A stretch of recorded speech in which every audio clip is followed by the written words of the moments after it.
მოგესალმებით მეგობრებო, იმედი აღმოფხვრილია ეს ტექნიკური ხარვეზი. მოკლედ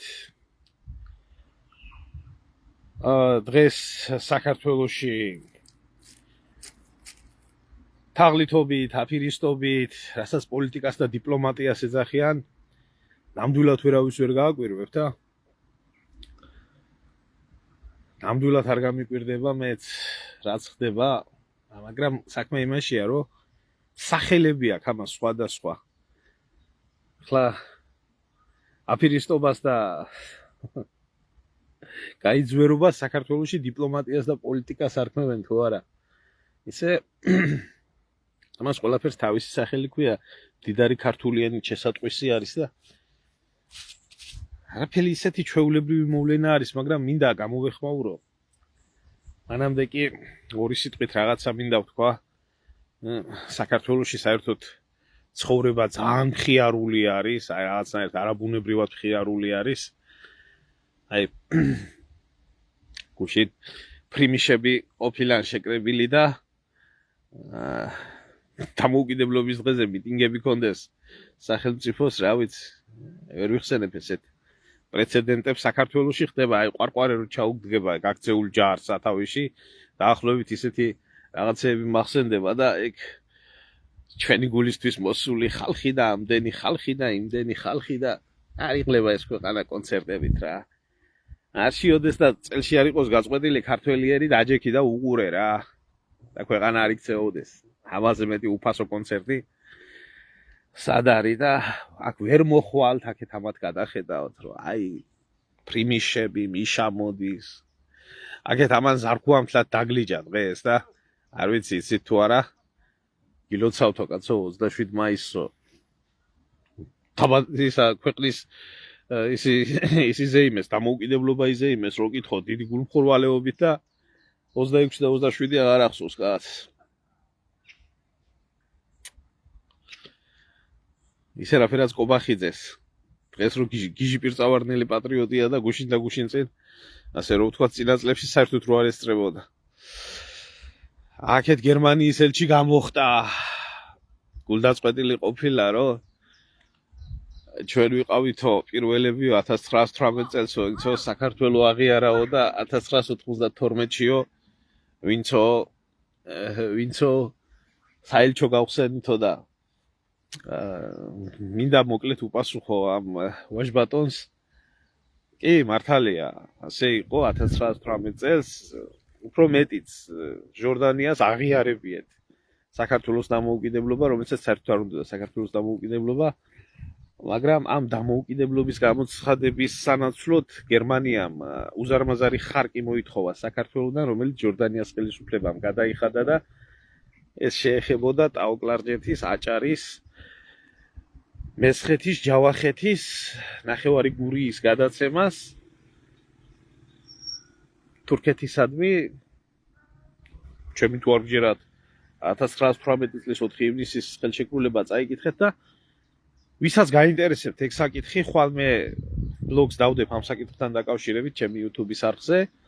რა მოხდა მაშინ სინამდვილეში, რა ხდებოდა, როგორ ხდებოდა, რანაირად ხდებოდა და მოისმინეთ. დღეს ცოტა კითხულობს ამ ყველაფერს და მით უმეტეს მიჩქმალულია ისტორიის ეს პერიოდი და აუცილებლად ნახეთ, ხვალ დავდებ მე ამ ვიდეოს. თუ სინამდვილეში რა მოხდა ტაო-კლარჯეთთან და აჭარასთან და საქართველოს დამოუკიდებლობის გამოცხადებასთან და ჟორდანიას ხელისუფლების ღალატთან და აი ეს იყო ბატონო ელჩო, ეს იყო თქვენი მოკავშირე თურქეთისთვის საქართველოს გადააცემიეთ. მაშინ იმაზე მეტი ტერიტორია, ვიდრე ყარსის ხელშეკრულებით იქნა გადაცემული და ვიდრე ბრესტ-ლიტოვკის ზავით იყო გადაცემული და 1992 წელს კიდე გერმანიის გამაერთიანებელი შევარდნაძე მოდისო და გერმანიაო აგვაშენებსო და ასე და ასეო და ეს საელჩო რო გახსენით შევარდნაძეს დაუჭირეთ ხალი პუჩისტებს და საქართველოსთვის რო იძახოდით ქართველმა კაცმა გააერთიანა გერმანიაო, აფხაზეთის ომში ერთი ხმა არა მოგიღიათ და მოდი რა, ეხლა თქვენი ჩასვრილი საქმეები შეიძლება თქვენმა გამოზდილმა შიგევროპელებმა არ იცოდეთ, მაგრამ არ ნიშნავს იმას, რომ ქართველებმა არ ვიცით თუ სინამდვილეში რას წარმოადგენთ და რა ინტერესები გამოძრავებდათ საქართველოსთან მიმართებაში. ამიტომ ვინც არ იცით ისტორიის ეს ბნელი პერიოდი, აუცილებლად ნახეთ იმას, რასაც ხვალ მე ჩემი YouTube-ის არხზე დავდებ. მოკლედ, ეხლა მინდა სულ სხვა თემასთან დაკავშირებით გადავიდე და მიმართვასავითაც, რა ვიცი, აზრი არ აქვს, ვიცი რომ აზრი არ აქვს ამ მიმართვას. მაგრამ მაინც რაღაცა მინდა ვთქვა. მოკლედ, კარგად იცით რომ გუშინ ტელეკომპანია იმედმა ეს ქარდი შექმნა, ეგრეთ წოდებული ქარდი,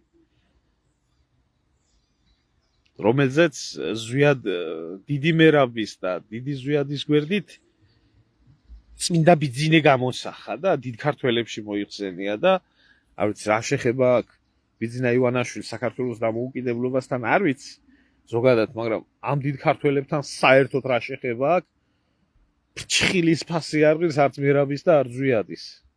მთელი მისი ქონება და მთელი მისი მონები ვერ აწონიან ზვიად გამსახურდიას ერთ ფრჩხილს და ცხონებული მერაბ კოსტავას ერთ მოქნილ ფრჩხილს. ბიოლოგიურო ნაგვებო, კოცებო, თქვენ მოგმართავთ, თქვენ ლიდერიანად. მისი ფულით, მისი ქონებით და მთელი თქვენი ბიონაგავი და თქვენ ისეთი ხალხი ხართ, თქვენგანაც არაფერი არ გამოვა. დიდი შეიძლება საპნად და ტყავად გამოდგეთ. ხო ეს ბიომასა და საერთოდ შეიძლება გამოვიდეს. ამიტომ ასე დიდ ქართველებს ნუ შეედარებით რა. და ნუ შეადარებთ თქვენს ერთ უჯრედიან განუვითარებელ ჩარჩვაჭარს. ჩარჩვაჭარს ნუ შეადარებთ. ეს ჩემი კეთილი რჩევა იქნება. თქვენ თვითონ დაგაზარალებთ, თქვენ თვითონ, იმიტომ რომ არა, ბიძინა ივანაშვილი ის კაცი სამშობლოს იდეას და დამოუკიდებლობას შეეწიროს ზვიად გამსახურდიასავით და მერაბ კოსტავასავით. თმისღერი რო ჩამოუვარდეს თვითონ ან მისი ოჯახის წევრებს, ხო ნახევარ საქართველოს გაყიდის. მთლიანადაც გაყიდის და თვითონ წავა და ფეხებზე დაიკიდებს ყველაფერს და ეს მისი ლეგენდები როგორი თავგადადებული პატრიოტია, ერთმანეთში მოყევით მაგ პარტიაში, ხო ნორმალურ ადამიანებს მაგის არ გვჯერა. ხო, კარგად ჩანს, რა ქველმოქმედიცა, რა სამართლიანი კაციცა, რა პატრიოტიცა, რა განათლებისაცა და თქვენც ვინახართ ისიც ჩანს, მაგრამ რა მინდა იცი გითხრათ, საერთოდ რწმენა და ესეთი რაღაცა არის. გინდათ კერპომანია მძიმე ფსიქოლოგიური მდგომარეობა ასე ხასიათდება. და მინდა გითხრათ, რომ ამ ხალხსა ნამდვილად არაფერი არ იშველება. მარტივი მიზეზიდან გამომდინარე, ეს სკრინი არის ამოღებული ამათი ჯგუფიდან, რომელ ჯგუფშიც დაწერილი არის ვინ უფრო დიდი ქართველია. და ბიძინა ივანიშვილი, ილია ჭავჭავაძე ქვემოთ ზვიად გამსახურდია და დავით აღმაშენებელი და ბიძინა ივანიშვილი არის პირველზე 52 ხმით. ეს ერედამერი როგორ გაგრძელდა არ ვიცი, მაგრამ ფაქტია, რომ აშკარა უმრავლესობა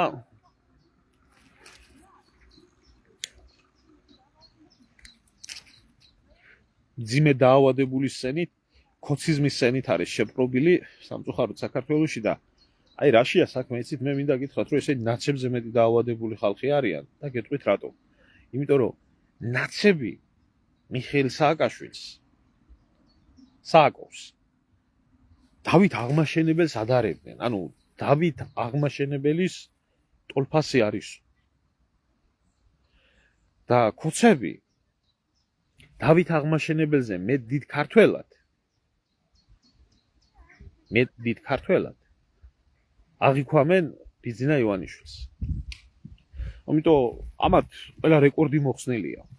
აბსოლუტურად ყველა რეკორდი მოხსნილი აქვს და საერთოდ მათი რეჟიმი, რომელიც ძალიან ღრმა კრიზისშია და აი აღწნის და გადაგვარების ამბავში არის. ძალიან დიდ აფეთქებას ველოდები ქოცებში ძალიან მალე და ძალიან დიდი კრიზისია. კაი კაცო, უნდა დავადგინო და წყარო და რა თქმა უნდა ეს ქოცების არა, ეს ბიზნესი ვიცი, ძმაო, ვიცი, ახლა თქვენ დაიწყებთ, რომ ბიზნესი აქ არაფერ შვაშია, ქოცების არა, ეს ნაცებმა გააკეთეს ნაცებმა დაადგეს, მართალი ხარ 100%-იანი ხარ. ხო ეს მე მოვიგონე და წყაროები უნდა ვეძვი. დაგიდებ ეხლა წყაროს ცოტა ხანი მოიცადე არ გახვიდე რა. ხო და ნუ ეს ხო ფეიკია. ვიცი ახლა მაგას იტყოდით, აბა რას იტყოდით?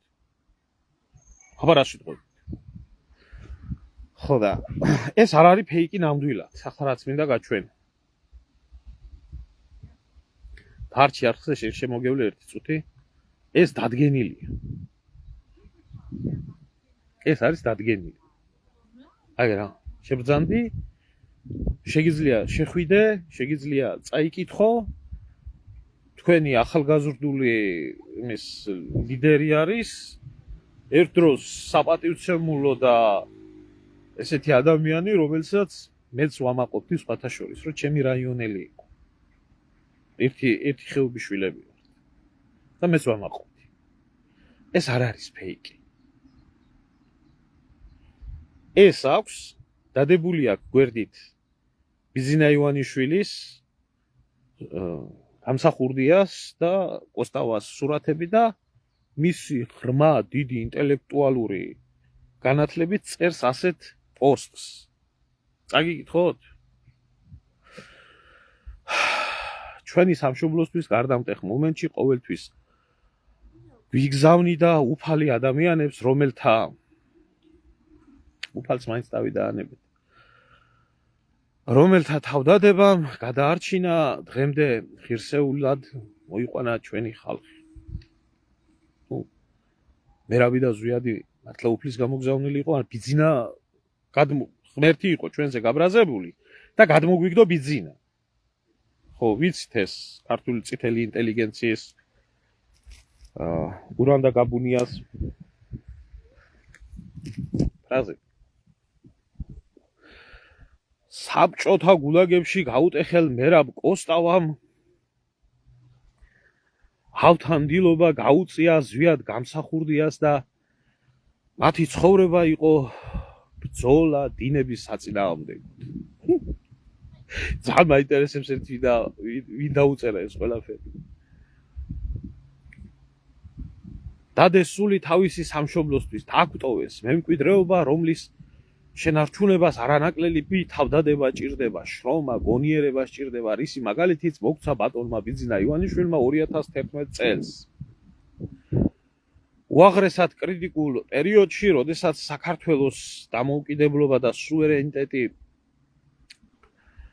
აგენტურას ჰქონდა მიტაცებული, იბრძოლა სიცოცხლის ფასად და საქართველო კიდევ ერთხელ დაუბრუნა დამოუკიდებლობა, რომელსაც ფერაგულად ვერავინ ვერ წაართმევს და ასე შემდეგ. მე მეჭვება ეს საერთოდ მისი დაწერილი იყოს. მიუხედავად იმისა, მას პირადად არ ვიცი. მაგრამ კაი, თქვა ჩავთვალოთ მისი სახელი თქვა გამოქვეყნებული. ბიჭო 21 საუკუნეაო, რო იცით თქვა 21 საუკუნეაო. 21 საუკუნეში რა გონიათ ახლა ხალხს ინტერნეტი არ აქვს, YouTube არ აქვს და არ შეიძლება რომ შევიდეს და ნახოს ბიძინა ივანიშვილის ნაბლუკუნების ზვიად გამსახურდიას მიმართებაში?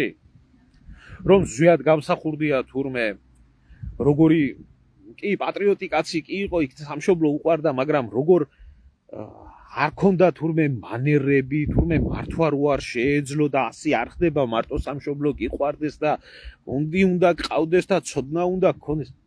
ბიძინა ივანიშვილის გასაკრიტიკებელი რო გახდა განათლების დონეზე, მანერების დონეზე და სხვა რაღაცეების დონეზე ზვიად გამსახურდია. არ გახსოვთ? თუ როდესმე ქოცების პირიდან ზვიად გამსახურდია წამოსულა. ახსენებდით ხანდახან მერაბ კოსტავას და აგერ გუშინ იყო მერაბ კოსტავას დავადების და იქ თქვენგან მითხრეული არავინ არ ვინახია მე. აჩპანდურობდით საგეცადო. ეს ერთი. ახლა თურმე ავთანდილობა გაუწევია ტარიელი ზვიადისთვის. ჯერ ერთი უწიგნურობასთან და გაუნათლებლობასთან რო არის საქმე, ავთანდილობა და ტარიელობა ვეფხისტყაოსანში ისე არის, რომ ერთი მეორეს უწევს და სამივე გმირი ასრულებს იდეალურად და გასრულდა ეს ამბავი ვითა სიზმარი ღამის. არც ავთანდილი კვდება, არც ტარიელი კვდება და არც ფრიდონი კვდება. ერთი ახლა ფრიდონი ვინ აკყავთ? ბერა ივანიშვილი თუ ცოტა ყავთ ხელში შირო ყავთ მოკიდებული ამ სპორტსმენებს და თავზე რო ადგეხართ და დაატარებთ ხო არ ვიცი ეს მაინც რიტორიკული შეკითხვა არის და ანუ არ ვიცი ახლა ეს თქვენ მისტიკას მიაქციეთ ყურადღება თქვენ ახლა რა შეეხება იმას რომ 2011 წელს იცეოდა თურმე ქვეყანა და 2011 წლამდე თურმე არ ყოფილა ეს კრიზისები და უბედურება ანუ 92 წლიდან მოყოლებული 2011 წლამდე კარგად ყოფილა საქმე და 2011-ში ვიღუპებოდი თურმე და ამ დროს გამოჩნდა 92 წლიდან რაც ზუსტად გამსახურდი არ იყო 2011 წლამდე ჯოჯოხეთი გაიარა ქართველმა ერმა და აი ამ ჯოჯოხეთის რეჟიმებს ბიძინა ივანაშვილი აფინანსებდა შევარდნაძესაც სააკაშვილსაც არა მარტო სახელმწიფოსო თქვენს ნუ იტყვით მის ცოლსაც კი ყველა მის მინისტრებს მის ჯალათებს და თვითონ სააკაშვილს დედამის ყველას ბიძინა ივანაშვილი აკეთებდა ამას ჩემო კარგო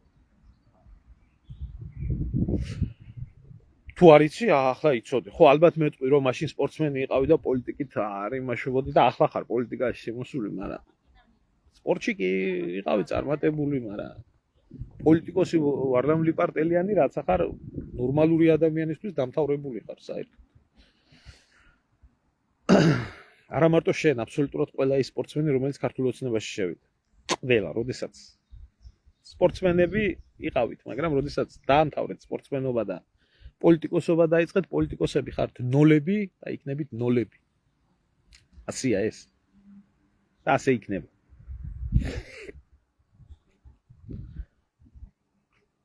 ეხლა გეკითხები ერთ რაღაცა კითხვას ვამ 2011 წელს რომ ესე ხდებოდა ბიჭო მე თვითონ ვარ ლენტეხის რაიონიდან და 2011 და 12 წლებში რა ხდებოდა და როგორ ხდებოდა მე მაინც ნუ მასწავლის ნუ რავი და 2012 წელს ლამის არჩევნები რო ტარდებოდა იქამდე რო იყო მისული რომ ვინც იყო ხეობაში ახალგაზრდობა დარჩენილი ნორმალურად მოაზროვნე მზად იყო მამაპაპისებული იარაღი გამოეტანა და არჩევნებში წაგების შემთხვევაში აეღო ძალით ხელისუფლება რაიონში მაგ დროს არ შენ ირგვლივ არავინ ვარლამ ლიპარტელიანო შენ გეუბნები არსად არავის არ გვინახი ხარ და თუ შენ სამშობლოს ასე უჭირდა რომ ბედი წყდებოდა რა გევარჯიშებოდა და რა გესპორტსმენებოდა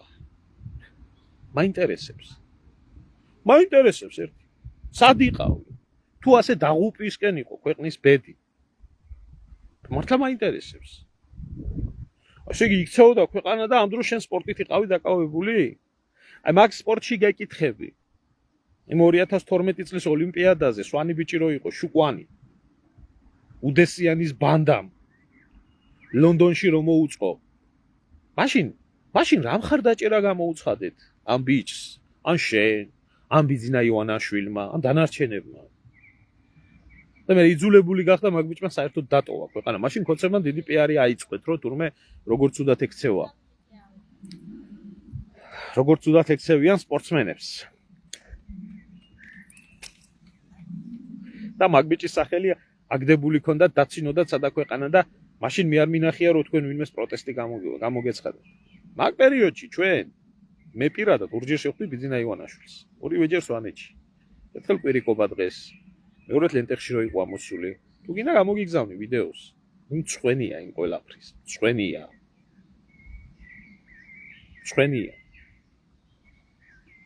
ნამდვილად მწვენია იმისი რომ ამ ნაძირალა ვირთხას ხარდაჭერა გამოუცხადა არ ვამბობ იმას რომ ნაცები იყვენ უკეთესები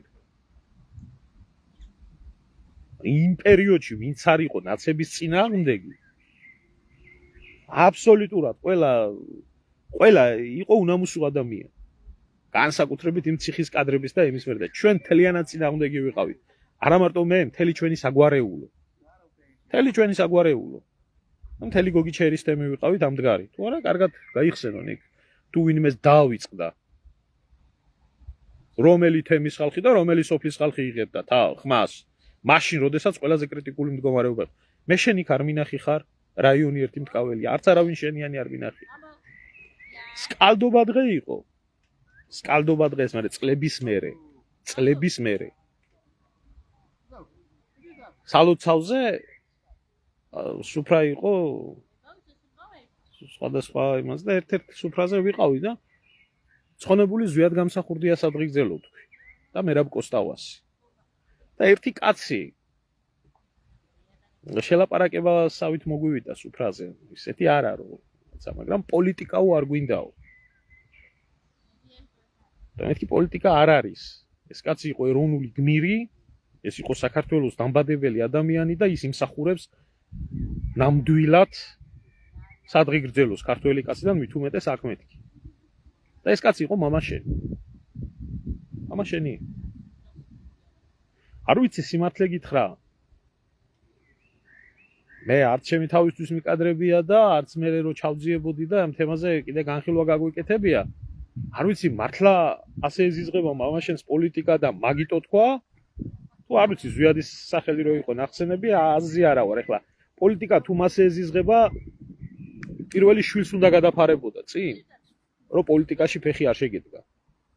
და საპატივცემულო და საკოცნელი პირი სალანძღავი არ გაგეხადა რა. და საგინებელი. აი ჩამოყევით კომენტარებს ქვემოთ და რამდენი ლანძღვა გინებ. მე მწყდება გული. იმიტომ რომ ვამაყობდი შენით, როგორც ჩვენი რაიონის სპორტსმენი, შენი ერთ-ერთი წვრთნელი, ხამზრდელი, რომელიც ასევე შენი თამაყო, ჩემი მეგობარია. და ყველას გვითხრდება, რომ საამაყო ვარლამლი პარტელიანი ქოცობას გააჩნია კიდე რა. ეგეთი გახდა. არა შეიძლება კიდეც გეუბნებოდა, მაგრამ ახლა სრულწლოვანი ადამიანი ხარ და არ გაუგონი მშობელს და საერთოდ არ მიკვირს მე ყველაფერი, მაგრამ ერთ რჩევას მოგცემ რა. პოლიტიკა საერთოდ ბედნიერს არ ხდის ადამიანებს. პოლიტიკა აუბედურებს ადამიანებს. შენ ვერასდროს ვერ იქნები ისეთი უახლოესი ადამიანი ბიზნა ივანაშვილისთვის, როგორც იყო ღარიბაშვილი. ეს ერთი. რა პოსტებიც არ უნდა უძღვნა, რა თავის რო გაწი. ვერასდროს ვერ მიხვალ, ისი ახლოს და როგორ მოექცა. როგორ მოექცა თავის ყველაზე სანდო და შვილივით გაზრდილს. მაგალითი გქონდა. მეორე მაგალითი ლენტეხში კარგად იცის ყველა. გიაონიანის მაგალითია, უწესიერესი და უაშკაცესი ბიჭის. რომელმაც რადგანაც ღარიბაშვილის დროს იყო დანიშნული, ისიც მოხსნეს, ხელს მიაყენეს, ვერაფერი დარღვევა ვერ მოუნახეს ბიჭს. ვერაფერი. იქამდე კაბინეტიც კი დაუცხრილეს. და წინა პოლიციის შენობა და კაციშვილმა ვერ ნახა, ვინ დაუცხრილა კაბინეტი გიაონიანს. და 7 კვადრატი მეტრი მიწაო მოიპარეო, მიიტაცეო. და როდესაც მისი ანგარიშები გამოაქვეყნეს, 192,000 ლარი ვალი ქონდა ბანკის აღებული. ბანკის ვალი ქონდა. ასეთი უწესიერესი, უაშკაცესი ბიჭი, რომელმაც რაიონში ყველაფერი გააკეთა. და როგორ მოექცენ? მაგ შენი პარტია.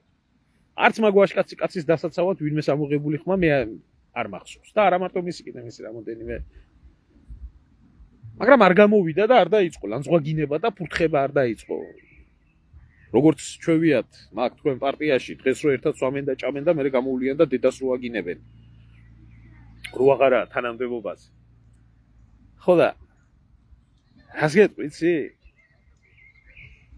ის რო გამოცდილება არ აქვს, ის რო შესაბამისი ინტელექტი არ აქვს, ის რო ამ ყველაფერს ახლა ვაშკაცკაც არ ეკადრება ესეთი რაღაცა და მით უმეტეს სხვანაირად არ გამიგოთ ვინმე რა, აი ყველა კუთხეს თავისი სპეციფიკა აქვს საქართველოში და ახლა სვანკაც რო იტყოდნენ იქ წესის, ადათის, 1000 რაღაცის დამცველი ადამიანი იყო, რომელიც განსაკუთრებული სპეციფიკით მოეთხოვებოდა სვანკაც პასუხისმგებლობა. აი ასეთ საქციელს მე იმ პერიოდის საქართველოში გავიზარდე და მე იმ პერიოდის სვანეთში გავიზარდე.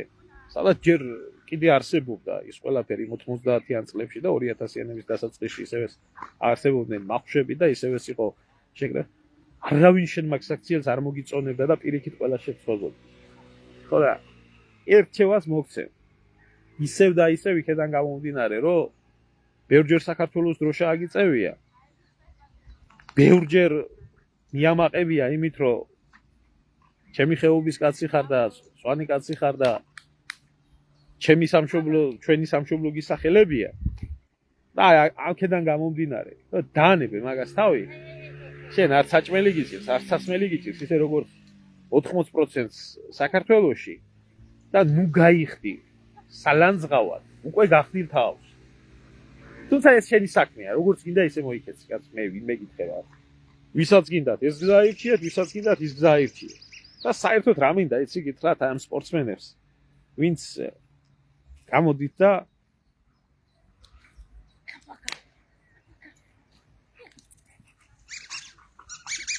პოლიტიკოსობა გადაწყვიტეთ. და ვინმე რამეს რო იტყვის, რომ აქეთ რო წამოესევით, რომ რას ქვია, როგორ ამბობ რა ქვია, ტალახაძეზე რამეს როგორ იტყვი, პეტრიაშვილზე რამეს როგორ, მარტელიანზე რამეს როგორ იტყვი, ბექაურზე რამეს როგორ იტყვი. მოისმენთ შემოკარგებო.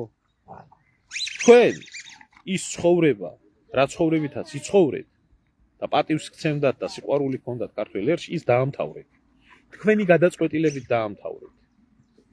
და დაიწყეთ სხვა ცხოვრება. ბინძური ცხოვრება. ბინძური გზა პოლიტიკის. ხო და ის რაც გიკეთებიათ უკვე წარსულში დარჩა. და შეიძლება რაღაც ფასადური პატივისცემა იყოს თუ არა. თქვენც ისევე პასუხისმგებელი ხართ იმ დოუშენის სინდრომის ბავშვებთან. თქვენც ისევე პასუხისმგებელი ხართ ქართული მიწის გაყიდვასთან. თქვენც ისევე პასუხისმგებელი ხართ უცხოელების ჩამოთესლებასთან საქართველოში. თქვენც ისევე პასუხისმგებელი ხართ იმ ყველა უბედურებაზე, იმ კოჰაბიტაციაზე და სხვა რამეზე, რაც საქართველოში ხდება. იმიტომ რომ ამას თქვენი გუნდი აკეთებს, თქვენი გუნდის წევრები ხართ და დაგცინიან, რომ ეტყვიან ყველაზე ძლიერ მამაკაცო, ეტყვისო კაციო და ხან ამას დააჭირე ხელი და ხან იმას დააჭირე ხელიო და რად გიღირდათ ეს ცხოვრება? რად გიღირდა? რა ყრია ამ ფულში? რა ყრია ამ ფულში? არ გირჩევნიათ? გულში ჩასახუტებელი ხალხი ყოფილიყავით ბოლომდე? თქვენი ცხოვრებაა და ეს მე არ მაინტერესებს რა. როგორც ჩათვალოთ, ყველამ ისე უნდა იცხოვროს, როგორც თulis საჭირო. გაგიმარჯოს.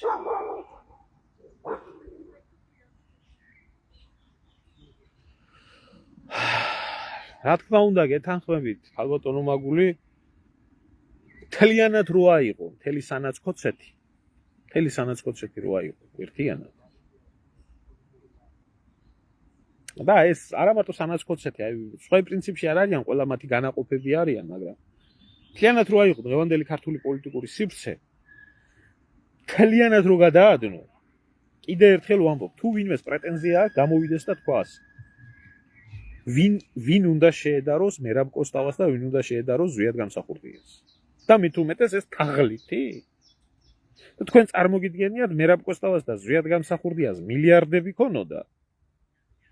და თქვენ წარმოგიდგენიათ, რომ საქართველოში 100 ბავშვი და მისი მშობელი შიმშილობდეს სწავლის გულისთვის და კაპიკი არ მიაწოდოს? თქვენ წარმოგიდგენიათ, ოდესმე რომ ზვიად გამსახურდიას 1 მილიმეტრი ქართული მიწა გაიყიდა ინვესტიციის სახელით არაბზე და სხვა ნებისმიერზე. მაგას შეეწირა.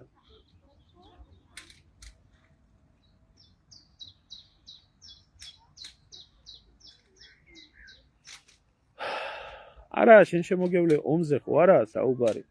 უსამ მშვიდობაში ასეთ მშვიდობას რაც საქართველოში ხდება ხო, მილიონს ჯობია ომი, იმიტომ რომ ომი მაინც კაცების საქმეა, მოკლავენ, გესვრიან, რაღაც კაცური საქმე არის.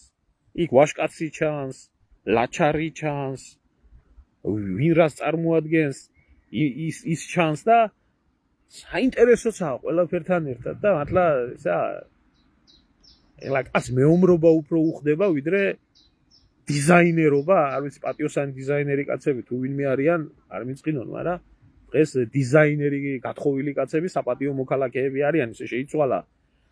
სტემნაგვასალიების საქართველოში ცხოვრობს და ვინც ის დააჯილდოვა კიდე კალაძეს ვახტანგ გორგასლის ორდენი აქვს ჩამოკიდებული. საერთოდ არაფერი არ მიგვირს, სიმართლე გითხრათ, მაგრამ ამ მშვიდობიანობის დროს, წყალებში მშვიდობიანობის დროს, როდესაც ღვთის ბომბელობა ხდება, როდესაც მიფურთხება ხდება ყველაფერი ადათის, წესის, ტრადიციის, ეს ფარისევლობაზე არის, აქ. აქ მაინც არ შეიძლება ადამიანმა სწორი პოზიცია დაიკავო.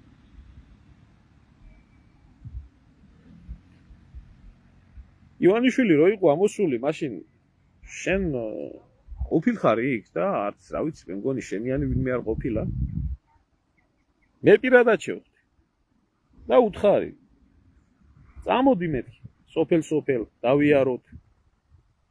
მთელი ხეობის სოფლები დაცლილია მეთქი. ძაღლი არყევს, მამალი არყივის, ბავშვი არყივის მეთქი მთელს ხეობაში რო გამოიარო, ნახევარ ხეობაში 100 მეთქი და აკაობას მეთქი, მხარდაჭერა უნდა, გვერდით დგომა უნდა, 1000 რაღაცა უნდა მეთქი და დღეს ის სოფლები რაც იყო დარჩენილი, იმაზე მეტი არის დაცლილი. აი ეს არის დამსახურება ბიძინა ივანიშვილის და ქართული ოცნების საქართველოს უახლეს ისტორიაში. და სირცხვილია. ეხლა ზოგიერთები გამოვა და იმას მეტყვის, რომ ზვიადიშვილებმაც რო ასე თქვესო და ისე თქვესო და ისე თქვესო. არო, თურმე ბიძინაც კაი კაციაო და. ეს ზვიადიშვილები რო არიან, ხო? იმიტომ არ ვიტყვი არაფერს. თავის საქციელით ნათქვამია. თუ ვინმე ბიძინა ივანიშვილს და ზვიად გამსახურდიას შორის განსხვავებას ვერ ხედავს, ეს მისი ძალიან სერიოზული პრობლემაა. როგორც მენტალური, ასევე ინტელექტუალური, ყველანაირი პრობლემა. აი უბრალოდ ამის თქვა მინდოდა.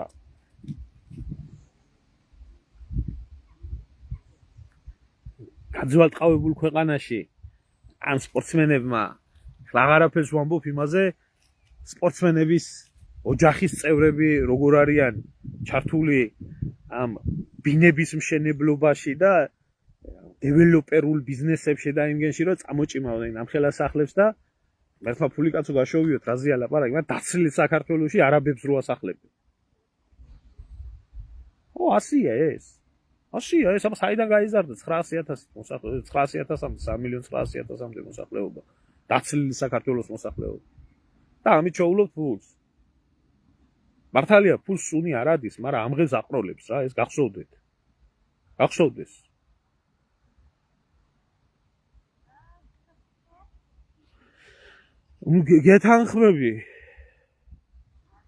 გეთანხმები.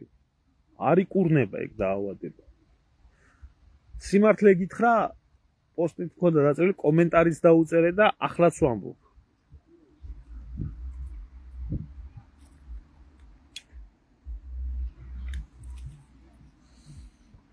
არანაირი აზრი არ აქვს.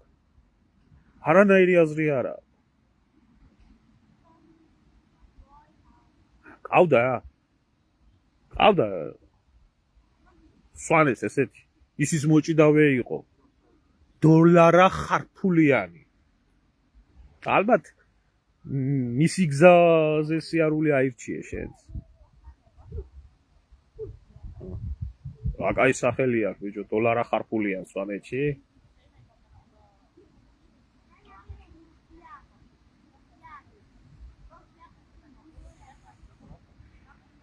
რა უნდა ვთქვა, ჩემო ძმაო, იმაზე რომ პოლიციელებმა ესა რა ქვია, ხალხით ცემეს, რა უნდა ვთქვა, კარგია თქვა, ხო არ ვიტყვი. რა უნდა ვთქვა. არის ახლობა და ძალადობა, რა უნდა იყოს. დაჭერილი ხალხის კიდე წიხვეშ გაგდება და ყაპუნი, რა უნდა ვთქვა. ნორმალური არაა, ძმაო, მაგი და ცუდია. დოლარა ხარფულიანი, კი, ეგ არის. არ მინდა ეხა მაგის გრეხებზე მტერმა ილაპარაკათ, უძმახარ, მე კი არა გონია ეშმაკს კალამი დაუშრა, იმდენი ვაშკაცობები აქვს აკეთებული ახლა. თელისვანებს ვიცნობდი სამართლიან ადამიანად უკვე მე-15 წელია მეზობლად ყველაზე არ ვიტყვი, მაგრამ მათი უმეტესობა უსამართლობის პიკია. რაშია იცით, საერთოდ მე მესმის თქვენ რასაც ამბობთ და საერთოდ ნებისმიერი კუთხის ადამიანი რო გააფუჭებს, იმაზე არ იტყვიან იმერელმა ქნა, აჭარელმა ქნა, მაგრამ სვანი რო გააფუჭებს, ეს სვანმა ქნა, ამას იტყვიან განსაკუთრებით და რა მინდა გითხრათ იცით? არც კუთხიშვილობას, არც გვარიშვილობას, არც ეროვნებას, არც სარწმუნოებას არა აქვს რაღაცა ესეთი შტამპი. ყველა კუთხიშვილობაში, ყველა ერში და ყველა სარწმუნოებაში არის კარგი და ცუდი ადამიანები. დროება არის, ქალბატონო, ისეთი რომ ყველა კუთხის ცუდი ადამიანი არის წამოწეული წინ და ყველა კუთხის პატიოსანი და წესიერი ადამიანი არის დაჩაგრული. და არც სვანეთია მაგ ხრივ გამონაკლისი. ნამდვილად არაა გამონაკლისი და ეგერა კულტურის მინისტრი იყო თეა წულუკიანი, სხვა კი არა, მამაჩემის მეგობრიშვილია. კურსელები იყვნენ ერთად და სამარცხვინო არსებამ ჯერის თელისვანეთის სირცხვილი არის. თამარ მეფის სტილოზე ამხედრებული ჯოჯორო დგას მესტიაში და ის ძეგლი არ აიღო იქიდან სააკაშვილის დანატოვა. აი ესეთი კულტურის მინისტრები და ასეთი კუთხის პატრიოტები და ესეთი ქართველები რო არიან, ამიტომ გვაქვს კარგად საქმე.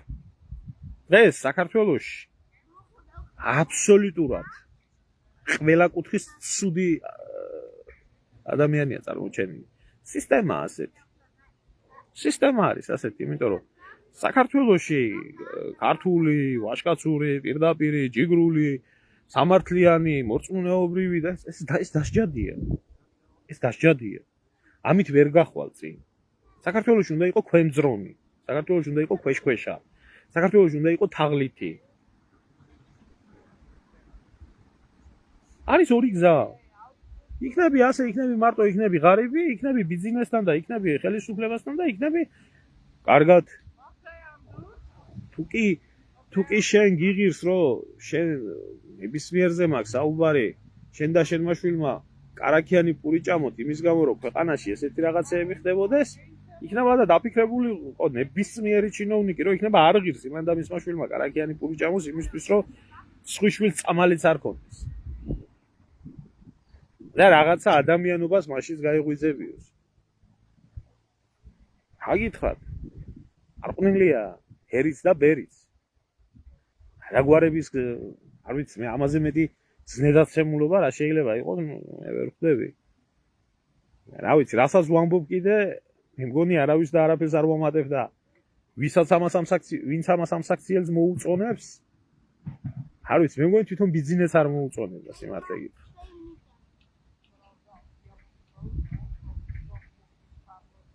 ფუტკრის მეურნეობას ვეწევი და საზღვარგარეთ თაფლი ვერ გამიტანია, კონტრაბანდა არისო. ხო, ძმაო, იმიტომ რომ საქართველოში გლეხი და მეწარმე და ამოსუნთქული ქართველი არავის არ ჭირდება.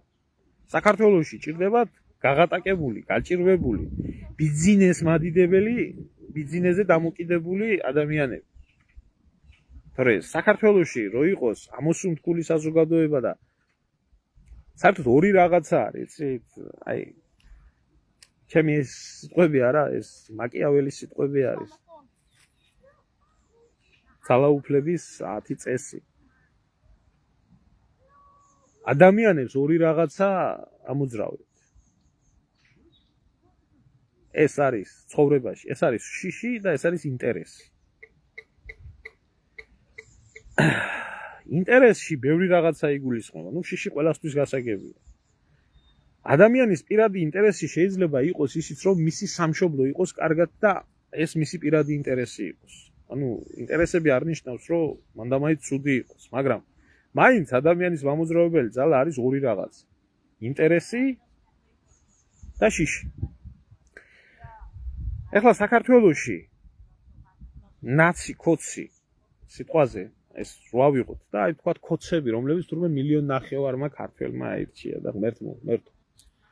1,5 თუ ბიზნესმადებელი ყავს საქართველოს, ეს არის საერთოდ არსებობის ღირსი არ ყოფილა, მაგრამ რასთან აგვაქვს აქ? საქართველოში არჩევნებში, საერთოდ საქართველოში ამ რეჟიმის მომხრე არის მაქსიმუმ 15%. მაქსიმუმ.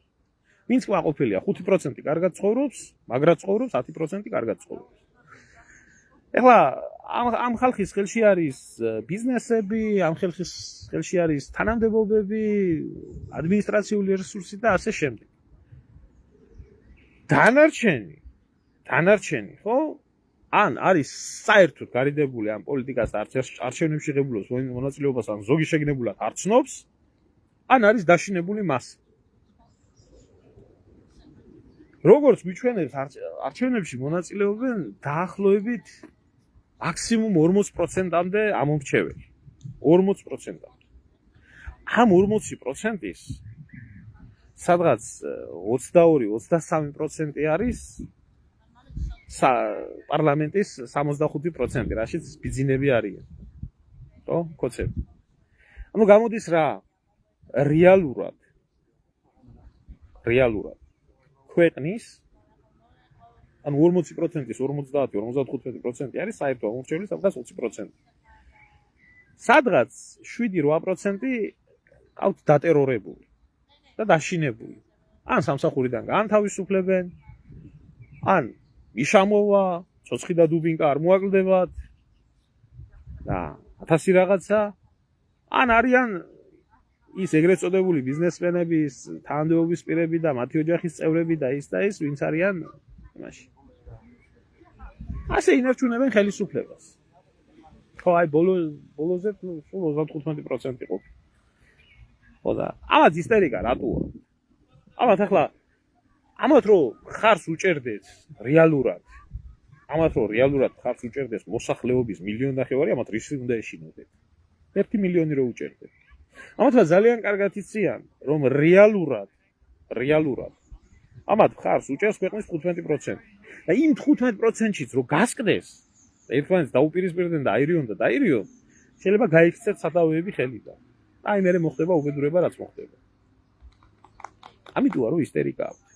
ამიტომა რომ დაძდევენ სათითაოდ ყველა ადამიანს, ვინ რა ბლოგი ჩაწერა, ვინ რა კომენტარი დაწერა, ვინ ვიზე რა თქვა, ამიტომ იხარჯება ტროლების ქარხნებში, ამიტომ იხარჯება უშიშროებაში, ამ სოციალურ ქსელებში ამდენი მილიონები მიდის. რომ ეს რეჟიმის შენარჩუნება სჭირდება. და არის ეს პათხალიმობა, რომელიც გაპიარებული იქნება, მაგრამ არანაირად არ გამოვა, ვერ აყვავდება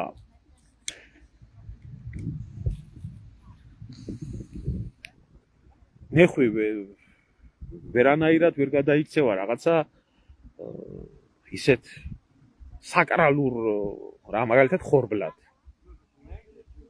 ან ღვინოდ. და მიქნება ის რაც არის. ეგა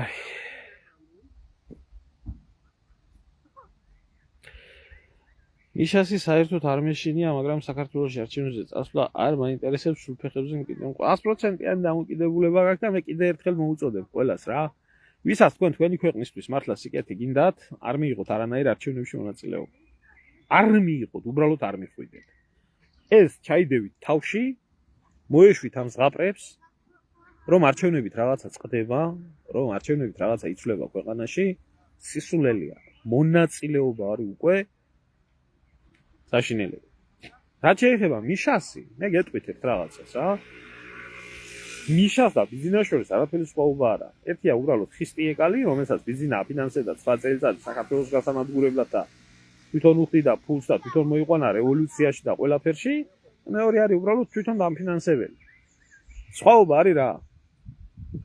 მიშა როდესაც ეგდო სათავეში, მიშა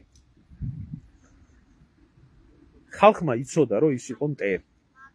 და ხალხმა იცოდა, რომ აი 2012 წელს ეს გველი რო არ გამოეყვანა, ნაცმოძრაობას სისხლით და უბედურებით ჩარეცხავდა ქართველიერი. ნამდვილად ასე იქნებოდა, ეჭვი არ შეგება. მაგრამ აი ეს ქვეწარმავალი რაც შემოუშვეს, ამან ისე მარტივად ნახა, ქართველი კაცის გათახსირების და გადაგვარების ფორმულა ამის წინააღმდეგ და არ არის ეს ფორმულა რთული. არ არის ეს ფორმულა რთული, ეს არ არის რაღაცა დიდი ნაზრები და რაღაც. პირდაპირ გიყიდი მე შენ რამდენი გინდა. ოღონ ილაპარაკე ეს. და ამიტომ არის ყველა რომ ვითომ ქოცებს რო ლანძღავენ და ბიძინა კაი კაცია თუ. აი ასე გაათახსირა, რასაც მიშა ვერასდროს ვერ გააკეთებდა. ამიტომ ეს გველი უფრო საშიშია. ეს ამის არსებობა უფრო საშიში არის და ანაკონდას უძახოდნენ ნელ-ნელა სულთან ხუთავი როა და დაცალა ქვეყანა და გაყიდა ქვეყანა და 1000 უბედურება საყდრისი საფეთქებით დაწყებული, დამთავრებული, აგერ მიწის გაყიდვით რამდენი უბედურება გაუკეთა ქართველებს და მასა მაინც ვერ შეგრება და რატო ვერ შეგრება, იცი? იმიტომ ვერ შეიგრება, აი ეს ყავს. ეს მისი ძვირფასი ხალხი ყავს, აგერ. მე თუ არა ისინი.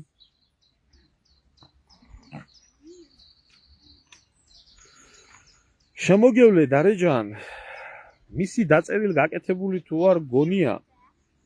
ერთი რაღაცის თქმა მინდა, მით უფრო უარესი თუ ანხელა თანამდებობაზე ზის ადამიანი და სხვა უწერს და თვითონ ვერ წვიტავს იმას რა უნდა დაწეროს და რა უნდა დადოს და საერთოდ პიროვნება არ ყოფილა. მაგას ჯობია რომ ის დაწერილი იყოს. ნაცი და ქოცი ერთი რო არის, აი ამაშიც კარგად ჩანს. აი როდესაც გამოდის ქოცობა და ითხოვს რომ აი ესეთი ლაივები და ყველაფერი დასჯადი იყოს, სიძულვილის ენას ვაღვივებ ახლა ალბათ მე. სიყვარულისას რატომ თხოვენ არ ვიცი. სიძულვილი დათესენ და სიძულვილის იმკიან და მოიმკიან ყოველთვის. ოპოზიცია გონია თქვენ? აშფანდურით ხდება აგერ ეს, იმიტომ რომ ეო, სადა ქვეყანა მაგინებდაო და ამ კანონის შესაბამისათო ჭიჭევასაძეზე ვერ იტყვი ვერაფერს. ამით არიან ერთი. უნამუსობა სჭირდება მაგ ფორმულას. შორენ არაშია საქმე ისე შუბზე ზაღვი თუ გაწყდა. მე მარტივია ცხოვრება. ღალატი პირველადაა ძნელი თუ არა, მე კაი სარფიანი საქმე არის. ეგა. კარგი შემოკარგებო, დაგემშვიდობებით, მე ამის თქვა მინდოდა და ამასაც იმიტომ ვამბობ, რომ ერთ დროს ძალიან ვამაყობდი, რომ ჩემი რაიონელი იყო და საამაყო კაცი იყო და უბრალოდ როდესაც ადამიანი ვარდება ტალახში და გულიქს ხდება, ხო, უნდა უთხრა. სიმართლე უნდა უთხრა ადამიანს. გაიგონებს და არ გაიგონებს. აი დარდი რა. მერა ინდენს დაცდენია ფეხი. კაცობა ცოტა სვედრია, ფეხი დაუძდა მრავალსა, ყველას ვინ მიცა კაცობა ცოტა სოფელში მავალს. ეგერე. ბავშვები რო იქნებიან უწამლობით და აჭირვებით და შენ 15,000 და 20,000 შაიდებ ჯიბეში და აი მე მომატყუებ, იმას მოატყუებ, ამას მოატყუებ. უფალს ხო ვერ მოატყუებ. ფიცი-ფიციო სვანეთში რო იციან ძახილი. შენი ერთი კაცის სიტყვაზე იქ არავინ არ მოდიოდა. ფიცის წესი სხვანაირად იყო. შენ თუ მიდიოდი შენი სიმართლის დასაფიცებლად 12 კაცი უნდა მოგეყვანა. რომელიც დაიფიცებდა რომ იმას შენი ფიცის წამს და მაშინ ითვლებოდა ის შენი ფიცი-ფიცად. რატო 12? იმიტომ რომ ქრისტეს 12 მოციქული ყავდა. აღარ არსებობს, აღარც ის, აღარც ეს, აღარც საქართველო. რა არის ესეთი საქართველო? ბუდიშტ გაითი. ამიტომ მადლობა ბატონო ბიძინა ერის გადაგვარებისთვის, მადლობა ბატონო ბიძინა ერის გათახსირებისთვის და აბა შენიც რაც მიშამ დააკლო, შენ ხო დაამატე ქართველი ერის გადაგვარებაში და ახლა რა შენ დააკელი, ხო? აი შვილს რო ზრდი კიდე იმათ რა ქვია. შენ შემცვლელად ახლა აბა შენიცი ახლა და აბა იმას გადააგვარებია ბოლომდე. გიყვართ ბიჭო ქვეყანა, თქვენ პატრიოტები ხართ. ფიცი დადესო, გუშინო ჯარისკაცებმაო, ფიციო. ერთი რა მაინტერესებს, იცი, იმ ფიცის დამდებებში ერთი პოლიტიკოსის შვილი მაინც თუ იყო რომელიმე. ერთი პოლიტიკოსის შვილი იყო. ნუ თვითონ რო არა აქვს ნამსახურები ჯარში და თვითონ რო არ დადებენ თავს სამშობლოსთვის, რა თუნდა ლაპარაკი, მაგრამ რომელიმე შვილი თუ მსახურობდა. არა ძმაო, მაგათი შვილებისთვის იარაღი, ომი, ტანჯვა, წამება. მაგათ შვილებისთვის არის პარტია. პარტია არის სამშობლო. იგრია. ავეთ, ვართ ამ ძიმე დროებაში და რა ვქნათ ახლა, ჭირსაშიგან გამაგრება ასე უნდა ვიტყვით კირსაო და გამაგრდით. უბრალოდ სიმართლე ვიცოდეთ და ყველანათქვამს პასუხი ჭირდება. არ შეიძლება რომ გატარდეს. არ შეიძლება ეგეთ რაღაცების გატარება. და საერთოდ რა დაანებეთ ცხონებული ზვიად გამსახურდიას და მერაბ კოსტავას და ილია ჭავჭავაძის და ესეთი დიდი ქართველების ხსენებას თავი რა. დაანებეთ თავი რა. შეეშვით. ახლა ისინიც ქართველები იყვნენ და თქვენც ქართველები ხართ? ელემენტარული. აი რა. საერთოდ რო ახსენეთ, პირში წყალი გამოივიდეთ რა.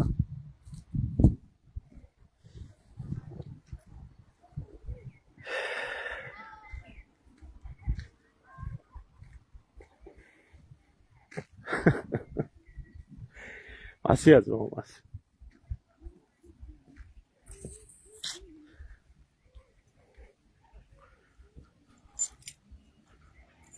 გაგიმარჯოს თქვენ. შემოგევლე რა არის, იცი? როგორც არ უნდა მიხვიდე, სახელმწიფო ძირითადად შეიძლება ორი სახით იმართებოდეს რა. ერთი, როდესაც მართველი არის ღირსეული და აქვს შესაბამისი იდეოლოგია, მაშინ ერი მით უფრო თუ ის პატარა არის, უნდა ცხოვრობდეს მთელი ერი ერთი დიდი ოჯახის პრინციპით. სადაც ქვეყნის ჭირს ხალხის ყველა იზიარებს. და არის მეორე მართვის მოდელი. ამ მართვის მოდელს ქვია კორპორაციული მოდელი. სადაც სახელმწიფო არის ერთი დიდი კორპორაცია, შპს. ამ კორპორაციაში თავმოყრილი არიან პარტიული ვირთხები, რომლებსაც აქვს თავისი წესები და მუშაობენ ისე კორპორაციაში, როგორც ნებისმიერი მუშაობს კომპანიაში და ამით არიან ბედნიერები. აქედან გამომდინარე, ჩვენთან ახლა ერი და ქვეყანა არ ცხოვრობს ნამდვილად ერთოჯახად. ცხოვრობს როგორ კომპანიად და კორპორაციად და ეს კომპანია და კორპორაცია შპს კოცობა არის და ესენი არც ჯარში იმსახურებენ, არც ქვეყანას შეწირებიან და ექნებათ მუშაობაში ხელფასი და შედეგს კიდე მიიღებს ერი. აი და გემშვიდობებით, მშვიდობა მოგცეთ. ონ ღირსეული მშვიდობა. ისეთი არა, ომი არა, ერთო დალოცე ბატონი ბიძი. ეგეთი არა. ეგეთ მშვიდობას მართლა საშინელი ომი ჯობია. და ხო, ეს არ დაგავიწყდეთ. აი ეს არ დაგავიწყდეთ რა ბოლოში ხო, ეს მაინც დავიტოვოთ თურმე ეს ყველაფერი ფეიკი რო ყოფილა, აბა რა სიტყვოდენ ახლა კოცების მხარდამჭერები და არ დაგვავიწყდეს რომ კოცების თვალში ყველაზე დიდი ქართველი არის ბიძინა ივანიშვილი. ილია ჭავჭავაძე ზვიად გამსახურდია და დავით აღმაშენებელი ეს მეორე მესამე ხარისხოვანები არიან და სხვათა შორის იცი? აი ფეიკია რო დამიწერა იმ ადამიანმა. ეს ეგეთ რაღაცას გადავეღარე. შეიძლება აქაცა ახლა ეს შემი გამომწერი არის კოცია და სტალინზე წერდა კომენტარს რომ სტალინიო ნაბიჭვარიო ესეო და ეკითხები მეთქი სტალინი თუ ნაბიჭვარი იყო მეთქი ბიძინა ივანიშვილი მეთქი ვინაო მეთქი და აშვაშიაო ესო ერთი მეორესთან. არა, კონკრეტულად გეკითხები მეთქი, კაცო. სტალინი ხო ნაბიჯვარი იყო, მართველი იყო და ნაბიჯვარი იყო მეთქინა. ბიძინა ივანიშვილიო რაგაცია მეთქი, არის თუ არა ნაბიჯვარი ხარ. ასამბობ თუ კაცი ხარ. ბიძინასო ქვეყნის მიმართებაშიო არაფერი დაუშავებია. სტალინზე დიდიც ყოფილა ხალხო. მომილოცავს